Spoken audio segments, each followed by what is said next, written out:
आज हम कार्तिक मास महात्म अध्याय 2 का गुणगान करते हैं। अगर आपको अच्छा लगे तो लाइक शेयर सब्सक्राइब जरूर कीजिएगा।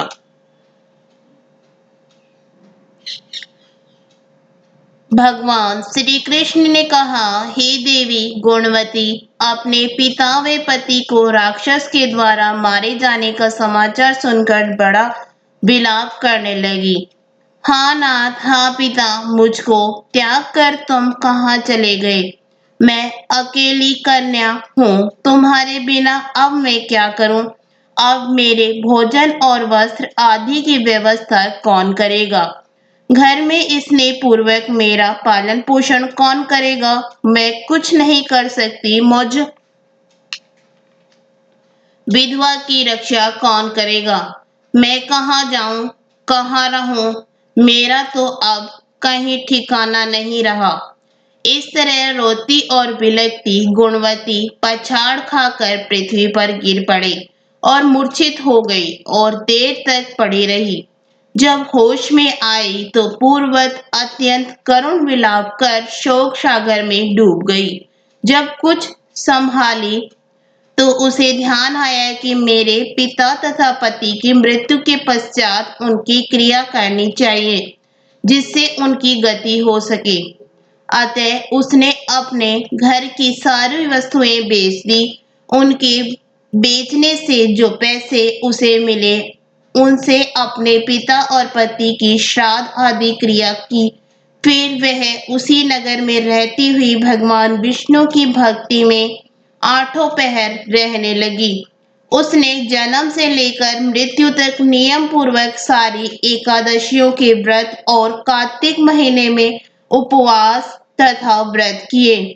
हे प्रिय, ये एकादशी और कार्तिक व्रत मुझको बड़े ही प्यारे हैं। मुक्ति, भक्ति, पुत्र तथा संपत्ति को देने वाले परम पवित्र हैं। जो मनुष्य कार्तिक मास में जब तुला राशि सूर्य पर आता है तो सवेरे उठकर स्नान करते हैं, व्रत व उपासना करते हैं, वह मुझे बहुत ही प्यारे हैं। क्योंकि यदि वह बड़े पापी भी हो तो भी स्नान व व्रत के प्रभाव से उनको मोक्ष की प्राप्ति हो जाती है। जो मनुष्य कार्तिक में स्नान, जागरण, दीपदान तथा तुलसी के वृक्ष की रक्षा करते हैं, वह साक्षात विष्णु भगवान के तुल्य है।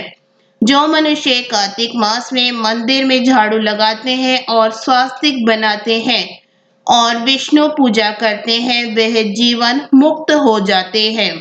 यह सुनकर गुणवती भी प्रतिवर्ष मन लगाकर कार्तिक का व्रत और भगवान विष्णु का पूजन करने लगी।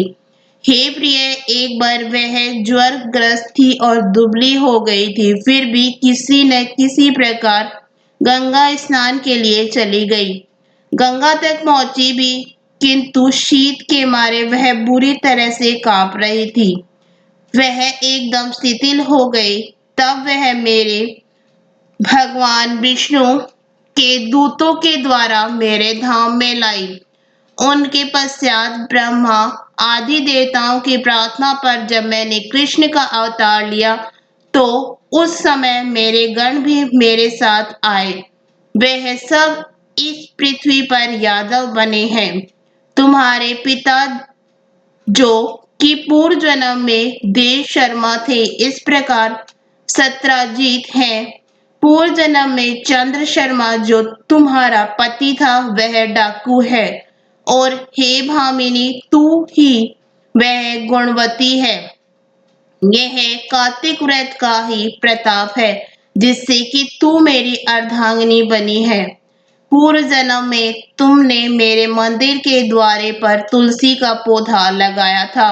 वह इस समय तेरे महलों के आंगन में कल्प वृक्ष के रूप में खड़ा है। तुमने जो उस जन्म में देवदान किया था, उसके कारण तुम्हारी देह सुंदर है।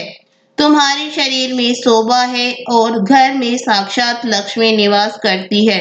तुमने क्योंकि पूर्व जन्म में अपने समस्त व्रतों का फल पति स्वरूप विष्णु के अर्पण कर दिया था, उसी के प्रभाव से तुम इस समय मेरी प्रिया भामिनी हुई हो।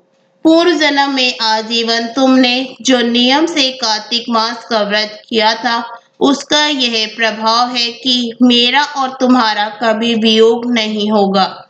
इस प्रकार जो कोई कार्तिक मास में व्रत आदि करते हैं, वह मुझे तुम्हारे ही समान प्यारे हैं। वह लोग जो कि दूसरे जप तप यज्ञ दान आदि करते हैं, कार्तिक मास में किए गए व्रत के सामने उनका फल बहुत थोड़ा होता है। यानी कार्तिक मास के व्रतों का 16वां भाग भी नहीं है। इस तरह से सत्यभामा भगवान श्री कृष्ण चंद्र जी महाराज से अपने पूर्व जन्म के पुण्य का प्रभाव सुनकर अति प्रसन्न हुई। इसके साथ ही दूसरा अध्याय समाप्त हुआ।